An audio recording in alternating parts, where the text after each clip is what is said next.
The thing that knocked twice. Evan woke up to a sound he couldn't explain. Knock, knock. He opened his eyes slowly. His room was dark except for the faint glow of his clock.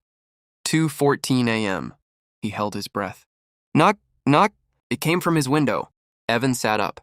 His room was on the second floor. Hello? He whispered. No answer. He told himself it was just a branch. Or maybe a bird. Something normal. Then it happened again. Knock, knock. This time, slower, more deliberate. Evan slid out of bed and walked toward the window, his legs feeling heavier with every step.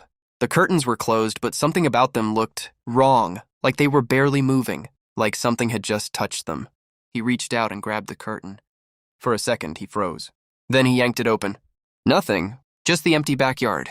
The swing set, the fence, still, silent. Evan let out a shaky breath and laughed nervously. See, nothing. He turned around. Knock, knock. Evan spun back instantly. The sound came again. But not from the window. From behind him.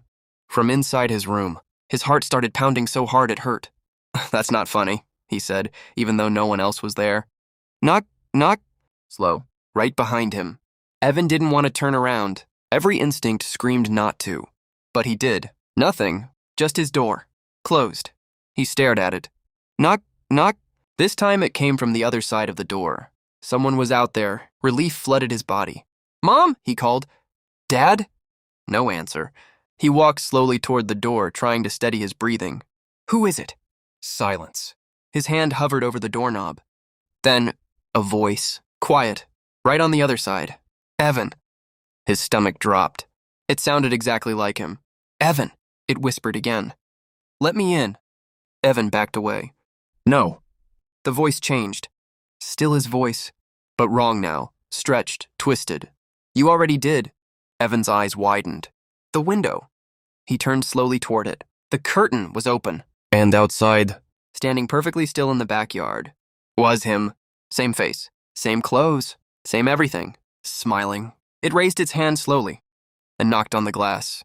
Knock, knock. Evan screamed and ran for the door, yanking it open. The hallway was empty. But behind him, he heard footsteps. Inside his room, not his. Slow. Heavy. Getting closer. He didn't turn around.